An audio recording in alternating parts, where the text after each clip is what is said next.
You know what?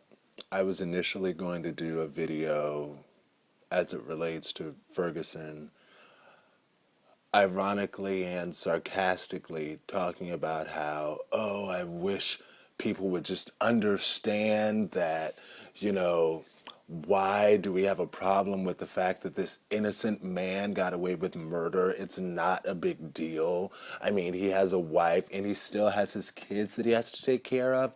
Why did we even waste his time with a trial? That's what I was going to say. Why did we even waste his time with the trial when he needs to get back to work? You know, and it's my understanding he's going to retire. Why should he even retire? He shouldn't have to do that. I mean, he did a good job, right? He was proven innocent, right? Innocent of murder that he did, right? I mean, all in a day's work, right? And I wasn't surprised by the verdict because a friend of mine that I follow on Facebook did a post of the fact that we were calling the military into Ferguson, and he explained that the reason we're calling the military into Ferguson is in preparation for the fact that Darren Wilson is going to get off. You don't waste money on military in Ferguson on the possibility that he might get off. You call military into Ferguson when you know that he's going to get off. And I was just like, that's when it really clicked for me. I was like, wow, he's right. And when he gets off, people are going to be upset about that. And he was like, his response to me when I said that was rightfully so. And I was like, yeah, rightfully so. So all of that to say, I was not surprised by the verdict, but I think that the verdict bothered me more than I accept, even because I dreamed about it last night. But the dream was very unique in that it was me and my mom driving and of course, as you all know, my mom passed away in 2006. And we were driving and I was telling her about how much I loved St. Louis, which is true.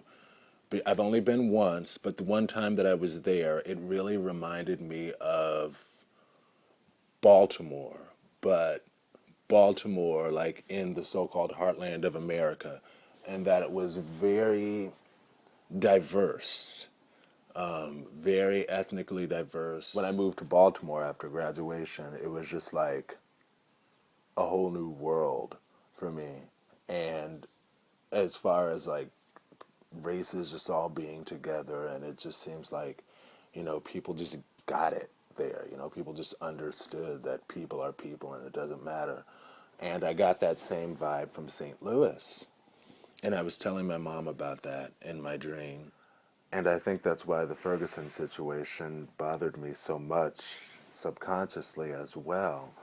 Because with St. Louis reminding me so much of Baltimore, it's like I can't even imagine something like that happening here.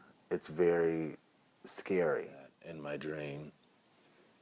And as we were driving, they had instituted some new rule or procedure or something, I guess, where cops just randomly pull people over. I within the dream, I don't know exactly what the rules were, but I just remember the cops were standing at the tunnel that we were about to drive in. I don't know if they pulled everyone over or what, but they were pulling people over and getting information from them.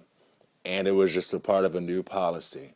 And they pulled me and my mom over, and we had to like write down our phone numbers or something like really random on a piece of paper, things that, and my mom,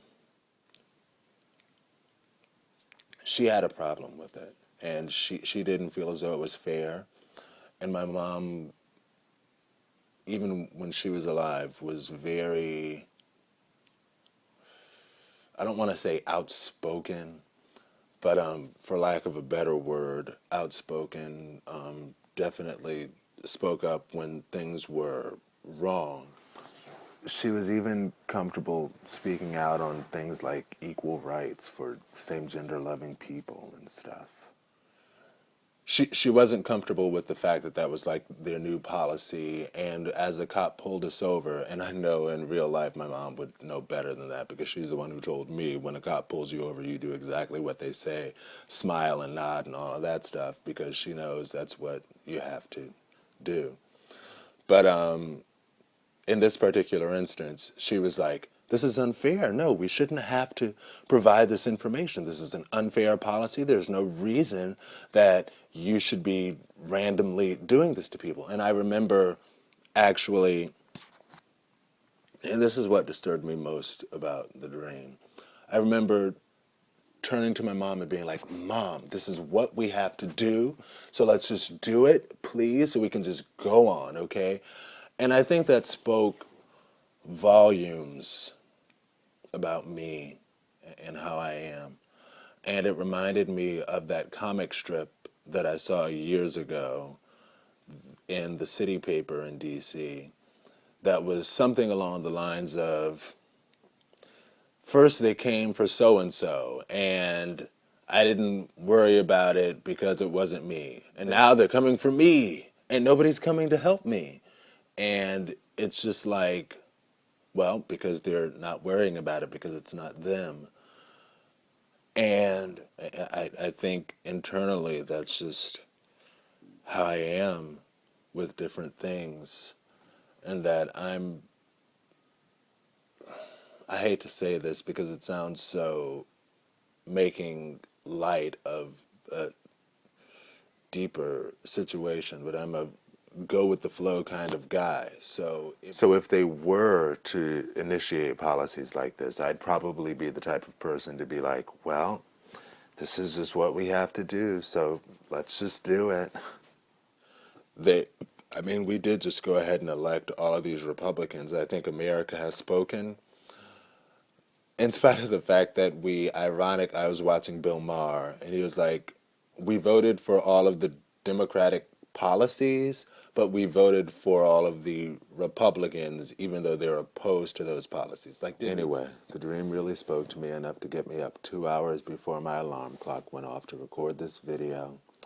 I wish we would all just live, love. Talk to y'all later, YouTube. Peace. Be blessed.